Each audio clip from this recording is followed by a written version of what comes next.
This episode was not as slow as previous episodes. However, we still need to get to so much more action. In Junior, your ass is not forgiven. What's good, y'all? She gets this Erica Vane coming to you right here on Erica Vane TV with another The Family Business video. And in this one, I'm breaking down season 5, episode number 8. If you're new here, hit that subscribe button and turn on your bell notifications so you don't miss out on any of my The Family Business videos. And without further ado, let's go ahead and get into it. Now, I really did enjoy how they opened up this episode with Paris having this daydream-esque recall of moments with Niles that seemingly were perfect. In the montage, she's actually saying the night before was perfect, the night before that was perfect, and then this night was perfect. And then she's quickly ushered back into the present moment where she's not in the arms of Niles as she would have loved, but in the arms of Bobby the Beast. And apparently, Paris's big plan while she figures out what she's going to do about Niles and tracking Niles down and where she's going to be that has a bunch of security that she told Elijah last episode is at Bobby the Beast's compound. Yeah, girl, that is giving you didn't necessarily think that through, because Niles was able to get these blue ass roses right on past security and let you know that he knows that your ass is there. Bobby is going to call in a bunch of Brooklyn boys to beef up security, but you didn't even tell him before you even decided to bring your little wanted ass over to his house. It's hilarious. I just enjoyed seeing Niles in the episode, even though it wasn't one in present day. So at least we got that, because y'all know I was ranting and raving last week about not seeing him and only seeing these blue ass roses. And if we gonna get him in a montage, at least we got him visually some way, somehow. At some point, I do think that we're going to see Niles again this season. We only have 2 more episodes left within the season, and I do think that the whole Niles and Paris thing is coming to a head. I still just believe, Paris girl, you trying to hide out at Bobby the Beast's mansion with this man falling more and more infatuated with your ass, and you just biding your time. It's not going to bode well. In this episode, we actually get to see the one little moment where they have a hiccup. When these flowers arrive, Bobby gets in his jealous bag very quickly, like, oh, you got sending you flowers to my house? Yeah, this is the Bobby that you actually need to know, because I don't think that you really understand what this little jealous cheater, Rodrigo, I love you down, but Bobby the Beast is raggedy as hell. And Paris, you need to understand what you're dealing with, because a man with a bruised ego and a jealous streak is a dangerous man. But, you know, she smooths it over and says, hey, I got a stalker. Not that, oh, I have a serial killing, bounty hunting ex-boyfriend that I tried to kill in London and didn't actually die. So he's also giving the Terminator vibes. She don't tell him all that. She said, I got a little stalker. And he like, oh, I get that. I be having stalkers. Cool. This ain't gonna end well, y'all. I ain't even gonna hold you. And what's this about Bobby the Beast being engaged? Because when Rio shows up at the very end of the episode, he's like, why are you kicking with Bobby the Beast? Ain't he engaged? Paris like, listen here, this is my safe house. I don't really give a damn about if he's engaged or not. Ain't nobody trying to marry the man. Or go ahead and say that, sis. But again, know who you dealing with.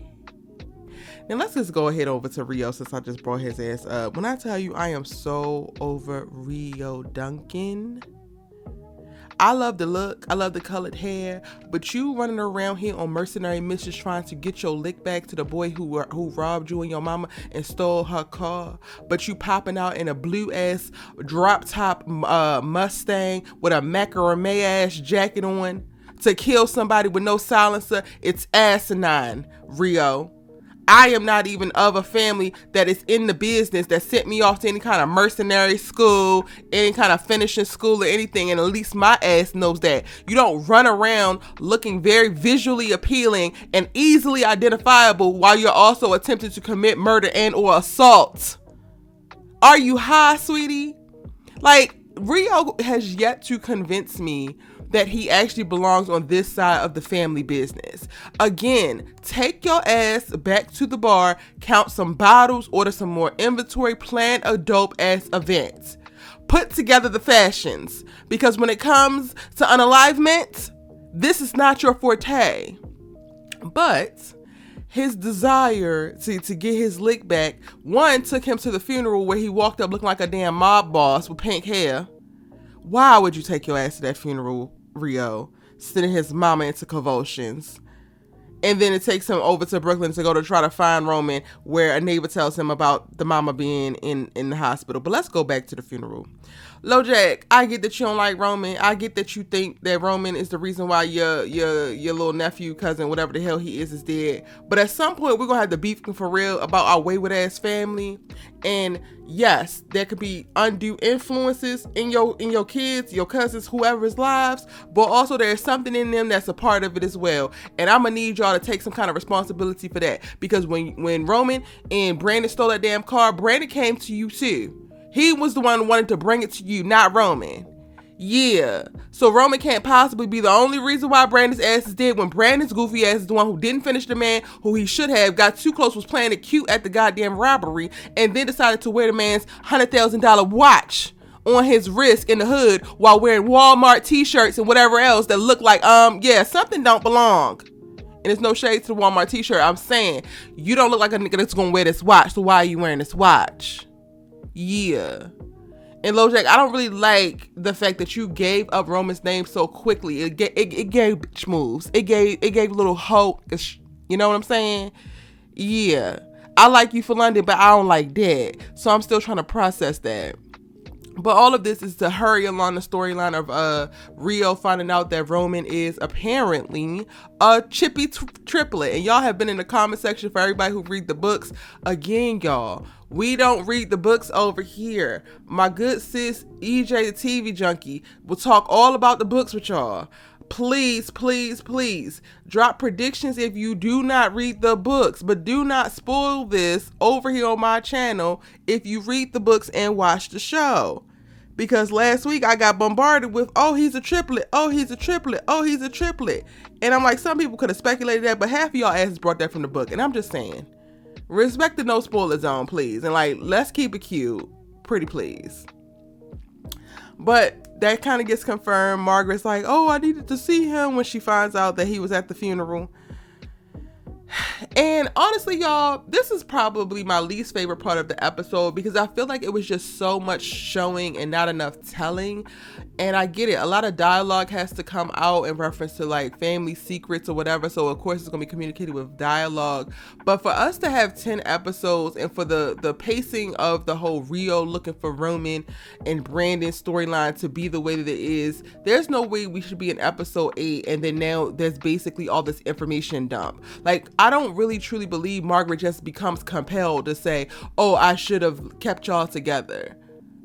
Like, y'all couldn't find no other more narratively appealing way to communicate this information. It really just felt like an information dump and we're just kind of like here listening in. And I really hated it. It didn't actually support or help the Rio storyline. It didn't help me, feel for him. And I'm already feeling resentment for how he's moving because I think that he's wasting his time. Now, I know that this information coming out needs to happen. Okay, cool. But the way that he's going about it is not necessarily a likable or a root for-able type of way.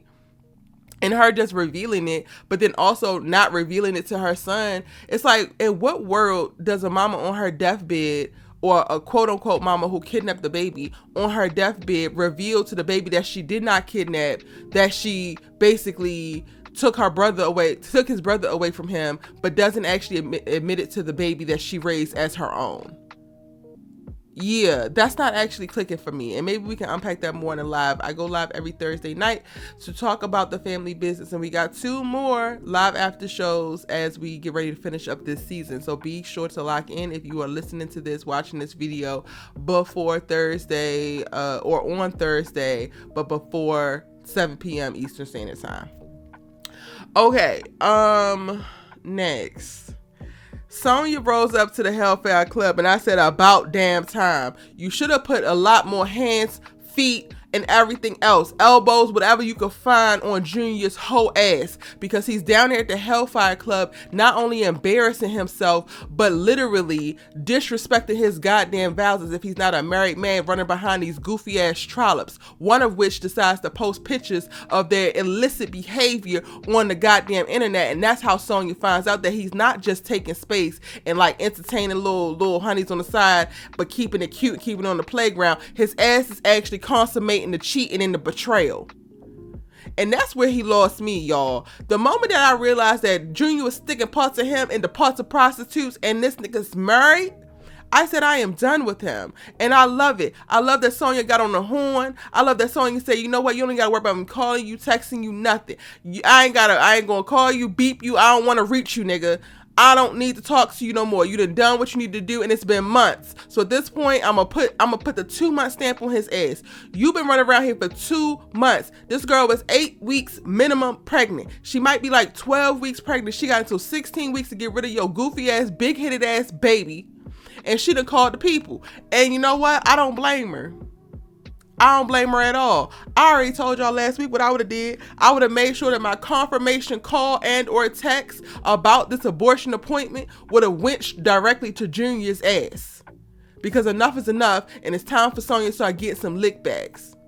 The way they had her begging him, what do you want from me? What do you need? I was just so perturbed because that time has passed. Within the first 4 weeks, you giving this nigga space and he doing all this goofiness. Okay, baby, what do you need? How can I help? What can I do? But now, fuck what you need, Junior. You don't need nothing except for me to not put your ass underground. That's what you need from me right now. You need for me to make sure that you stay amongst the damn living and that my feminine rage doesn't wreak havoc all over your goddamn life. That's the most that you could need, and I can't even make you no damn promises. Yeah. So I love it. I was sitting a little bit on edge when Sonya was having a conversation with London. I don't know if London was ear hustling, but again, it just feels like sometimes it's not as massaged as it could be when it comes to how the story develops and unfolds. Because was London listening in to the abortion conversation being, or the abortion appointment being made? Why did she just walk in? Are you pregnant, girl? Did you talk to Chippy? Like, girl, how do you know this information and why is it coming out of nowhere? It was no kind of nuance, no type of like smooth nothing to it. And like, London, you are not one to actually confront nobody on nothing. You stayed with Harris for how long and he was whooping your ass, honey? So let Sonya make whatever decisions that she wants to make for her body, with her life, with her little disloyal ass husband that she still loves dearly. And I don't even know how she got that love still in her heart, because the way this boy is disrespecting her is some diabolical work. Now, I don't know. It's not really clear by the end of the episode if London goes and tells Chippy, and that's what spurs Chippy to finally take her ass to go find her little goofy ass son and confront him. But she lets him know, I'm not coming over here to apologize. I'm not coming over here to make no excuses. I'm coming over here to tell you some information that you need to know, because you're not the only victim, nigga. Yeah. Your unborn child is another victim of this circumstance. But this is 100% of your doing. And that, coupled with Nevada saying, yeah, you a hypocrite down at the Hellfire Club, I thought that Nevada delivered the damn monologue poorly. Y'all know I'm not a fan of the actor who plays Nevada in reference to this portrayal, but I also am not a fan in like how Rio is portrayed either, in reference to like the actor walks around like he cock diesel and big bad. Like, please, I beg. But what Nevada was saying was straight facts, straight truth. You don't want to respect what he's saying because he a kid and you think he judging you. It's not even about judging you. It's about telling you the goddamn truth. In the exact same circumstance that you are in your 30s, this boy has been in his teens and he handled it way better than you. Clock that T with your big-headed ass. Ooh, Junior pisses me off so bad, y'all. Now, in addition to Nevada checking Junior, Nevada's also responsible for finding Roman and being a part of the whole giving Rio information that he needs, only to arrive at the fact that he could be potentially his brother. Now, it's still not clear for me what the hell else he got going on with Christopher, but Christopher calls from Senator Sims' election war room campaign space, and basically confirms that everything that they had planned is on and they are good to go. It's going to cost LC a lot of money, but they're going to proceed as they had planned, and they got the go ahead from their mutual friend, which I'm assuming is going to be the future Senator Sims. Don't know what that is actually tied to. Don't actually kid, because LC, again, until you take your goofy ass over there to talk to Junior, I don't really got no words for you. I don't actually want to see you, because the way that your one son is wayward as hell, running around cheating on his damn goddamn wife being stupid, setting up alliances and whatnot, ready to walk himself into the lion's den to be betrayed by Antonio's goofy ass. And then your other two sons are missing in action, and y'all don't think that y'all need to go look for them because y'all just want to go ahead and screw like rabbits and eat pancakes is beyond me. But I guess because yes, Vegas and Orlando have not popped up yet. Y'all know good and damn well that there's no way that Orlando would just be leaving Lil O by his lonesome and knowing he needs medicine and all of that. So the red alarms need to be going off, but y'all too busy having pancakes and bacon and whatnot. I'm over it. LC is losing my respect by the episode, and I'm tired. I don't give a damn what he got going on mentally. I don't give a damn what neurons got crossed and what the hell Larry fried in his brain. I'm tired. He's had plenty of time to get his shit together, and he's focused on other things, and his family is finna implode while he's building up something, I guess, for the benefit in the future, but ain't gonna be no damn family to benefit from whatever the hell you setting up. Talking about you need to talk to Orlando and Vegas, but you also wasn't answering the damn phone yesterday, but you too busy rolling around in the goddamn bathtub with Chippy. Child. Harris is back for a moment only to reassure Mariah, and I'm like, oh brother. But at least Mariah got the little reassurance that my mama did not kill my daddy and my daddy is on the run. We don't get no further clarity from that. He don't want LC to know, but Curtis knows, so Curtis probably gonna wind up letting it slip. I don't really care who knows about the whole Harris thing. I don't know if he's running from the Italians. I don't know if he's just running from LC. I don't really care. But I knew his ass wasn't dead, so there you go. And then Donna actually does. She puts 2 in Brother Minister at the top of the episode. And congratulations, doofy ass Donna. You played yourself. Undignified asshole. All right, y'all. That's all I got for this episode. If I missed anything, drop it in the comment section so we can go ahead and keep the conversation going. And again, we're going to unpack the episode live and in real time on the live after show. Right here on my channel. So hit the subscribe button, turn on your bell notifications so you don't miss out on that. Let me know your thoughts, your theories, and your predictions. No book spoilers in the comment section, and I'm seeing you in the next one.